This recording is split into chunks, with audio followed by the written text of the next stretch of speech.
പത്തനംതിട്ടയിലെ നഴ്സിംഗ് വിദ്യാർത്ഥിനി അമ്മു സജീവിന്റെ ആത്മഹത്യയിൽ അറസ്റ്റിലായ പ്രതികളെ പോലീസ് കസ്റ്റഡിയിൽ വിട്ടു. ഈ മാസം 27 വരെയാണ് കസ്റ്റഡി കാലാവധി. പ്രതികളെ കൂടുതൽ ചോദ്യം ചെയ്യണമെന്ന പോലീസിന്റെ ആവശ്യം പരിഗണിച്ചാണ് പത്തനംതിട്ട ജുഡീഷ്യൽ 1ാം ക്ലാസ് മജിസ്ട്രേറ്റ് കോടതി 1 കസ്റ്റഡി അനുവദിച്ചത്.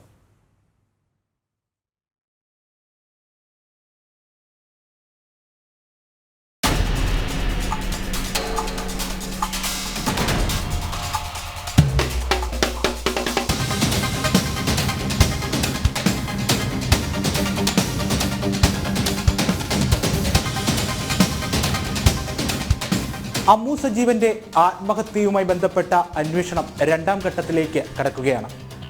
പോലീസ് കസ്റ്റഡിയിൽ ലഭിച്ചിരിക്കുന്ന അമ്മുവിന്റെ സഹപാഠികളായ 3 പ്രതികളെയും പോലീസ് വിശദമായി ചോദ്യം ചെയ്യും. ഇനിയും കൂടുതൽ തെളിവുകൾ കണ്ടെത്താനുണ്ട് എന്നാണ് പോലീസ് കോടതിയെ അറിയിച്ചിരിക്കുന്നത്. ഇപ്പോൾ അറസ്റ്റിലായിരിക്കുന്ന ഈ 3 പ്രതികൾക്കപ്പുറം കൂടുതൽ വിപുലമായ അന്വേഷണം ഇനി ഉണ്ടാകുമോ എന്നുള്ളതാണ് ഏറ്റവും പ്രധാന ചോദ്യം. കേസുമായി ബന്ധപ്പെട്ട് കൂടുതൽ വിവരങ്ങൾ കണ്ടെത്താനുണ്ട്. ചോദ്യം ചെയ്യലുകൾ ആവശ്യമായി വരും. ഇതിന് പ്രതികളെ കസ്റ്റഡിയിൽ വിട്ടുകിട്ടണം എന്നായിരുന്നു കസ്റ്റഡി അപേക്ഷയിൽ പോലീസ് കോടതി അറിയിച്ചത്. പോലീസിന്റെ ആവശ്യം പരിഗണിച്ച കോടതി അമ്മുവിന്റെ സഹപാഠികളായ പ്രതികൾ അലീന ദിലീപ്, AT അക്ഷിത, അഞ്ജന മധു എന്നിവരെ 27-ാം തീയതി രാവിലെ 11 മണി വരെ പോലീസ് കസ്റ്റഡിയിൽ വിട്ടു. ആത്മഹത്യാ പ്രേരണ കുറ്റം ഉൾപ്പെടെയുള്ള വകുപ്പുകൾ ചുമത്തിയവരെ ഡിസംബർ 5 വരെയാണ് 14 ദിവസത്തേക്ക് കോടതി റിമാൻഡ് ചെയ്തത്. കൊട്ടാരക്കര സ്പെഷ്യൽ സബ് ജയിലിൽ നിന്നും പ്രതികളെ Pathanamthitta judicial 1st class magistrate കോടതി 1 ഹാജരാക്കി. കോളേജ്, ഹോസ്റ്റൽ എന്നിവിടങ്ങളിൽ നിന്നും വീഴ്ച സംഭവിച്ചുവെന്നും ആശുപത്രിയിലെ ചികിത്സാ പിഴവിലും അമ്മുവിന്റെ കുടുംബം ആരോപണം ഉന്നയിക്കുന്നുണ്ട്. കൂടുതൽ ആളുകളെ കേന്ദ്രീകരിച്ച് അന്വേഷണം വേണമെന്നാണ് കുടുംബത്തിന്റെ ആവശ്യം. കേസിന്റെ അന്വേഷണ പരിധി ഇനിയുള്ള ദിവസങ്ങളിൽ എത്രത്തോളം വിപുലമാകുമെന്നത് പ്രധാനമാണ്. പ്രതികളുടെ മൊബൈൽ ഫോണുകളിലടക്കം തെളിവുകൾ അവശേഷിക്കുന്നുണ്ടെന്നും പ്രതികളിൽ ഒരാളുടെ ലോഗ് ബുക്ക് കാണാതായതിൽ ദുരൂഹതയുണ്ടെന്നുമാണ് പോലീസ് കോടതിയെ അറിയിച്ചത്. നിലവിൽ അറസ്റ്റിലായ സഹപാഠികളായ 3 പേരിൽ നിന്നും അമ്മുവിനെ നിരന്തരം മാനസിക പീഡനങ്ങൾ നേരിടേണ്ടി വന്നു എന്നായിരുന്നു അമ്മുവിന്റെ കുടുംബത്തിന്റെ ആരോപണം. അമ്മുവിന്റെ ആത്മഹത്യയ്ക്ക് ഒരാഴ്ച മുമ്പ് ഇത് സംബന്ധിച്ച് അമ്മുവിന്റെ പിതാവ് കോളേജ് പ്രിൻസിപ്പലിന് നൽകിയ പരാതിയും കോളേജ് ആഭ്യന്തര അന്വേഷണ കമ്മിറ്റിയുടെ റിപ്പോർട്ടും മൂവർക്കും പ്രിൻസിപ്പൽ നൽകിയ മെമ്മോയും തെറ്റ് ചെയ്തു എന്ന് സമ്മതിക്കും വിധം പ്രിൻസിപ്പാളിന് മൂവരും നൽകിയ വിശദീകരണക്കുറിപ്പും വിവിധ മൊഴികളുമെല്ലാം അമ്മുവിന്റെ സഹപാഠികളായ 3 പേർക്കുമെതിരെ കുറ്റം ചുമത്താൻ നിർണായകമായി. കേസിൽ 3 പേർ അറസ്റ്റിലായതുകൊണ്ട് മാത്രം വിദ്യാർത്ഥി പ്രതിഷേധങ്ങൾ അവസാനിക്കുന്നില്ല. അമ്മുവിന് ചികിത്സ നൽകുന്നതുമായി ബന്ധപ്പെട്ട് ആരോഗ്യവകുപ്പിന് ഗുരുതര വീഴ്ച സംഭവിച്ചിട്ടുണ്ടെന്ന് ABVP ആരോപിക്കുന്നു. പത്തനംതിട്ട ജനറൽ ആശുപത്രിയിൽ നിന്നും അമ്മുവിന് മതിയായ ചികിത്സ ലഭിച്ചില്ലെന്നാണ് ABVPയുടെ ആരോപണം. അമ്മുവിന്റെ കുടുംബവും ഇതേ കാര്യം ചൂണ്ടിക്കാണിക്കുന്നുണ്ട്.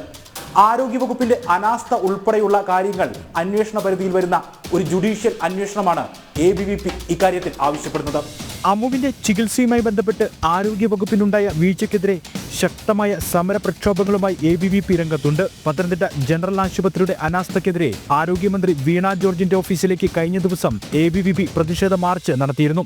ദൂരം കുറവുള്ള കോട്ടയം മെഡിക്കൽ കോളേജിലേക്ക് മാറ്റുന്നതിന് പകരം അമ്മുവിനെ തിരുവനന്തപുരത്തേക്ക് കൊണ്ടുപോയതിലും വീഴ്ച ആവർത്തിച്ചുവെന്ന് ABVP ആരോപിക്കുന്നു. സംഭവത്തിൽ ആശുപത്രി ഉൾപ്പെടെ പരിധിയിൽ വരുന്ന ജുഡീഷ്യൽ അന്വേഷണം ആവശ്യപ്പെട്ട് ABVP ഇന്ന് പത്തനംതിട്ട ജില്ലയിൽ വിദ്യാഭ്യാസ ബന്ദ് ആചരിച്ചു. വിശദമായ അന്വേഷണം ആവശ്യപ്പെട്ട് ABVP ഗവർണർക്ക് കത്തും നൽകിയിട്ടുണ്ട്. അമ്മുവിൻ്റെ മരണത്തിൽ നമുക്കൊക്കെ ദുഃഖമുണ്ട്, വേദനയുണ്ട്. ഇതിൽ 3 പെൺകുട്ടികളെ അറസ്റ്റ് ചെയ്തു.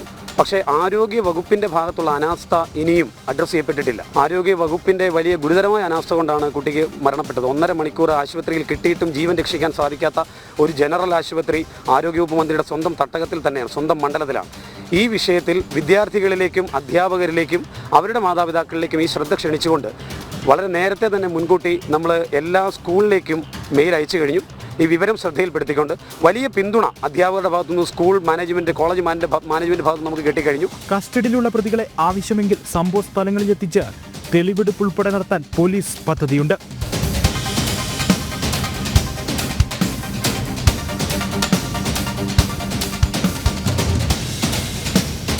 കേസിന്റെ 2ാം ഘട്ട അന്വേഷണം എത്രത്തോളം കാര്യക്ഷമമാകും എന്നത് ഏറ്റവും പ്രധാനമാണ്.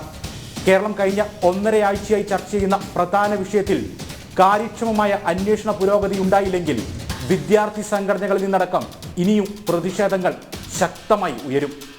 പത്തനംതിട്ടയിൽ നിന്നും ക്യാമറമാൻ ഗോപകുമാറിനൊപ്പം മിഥുൻ മുരളി.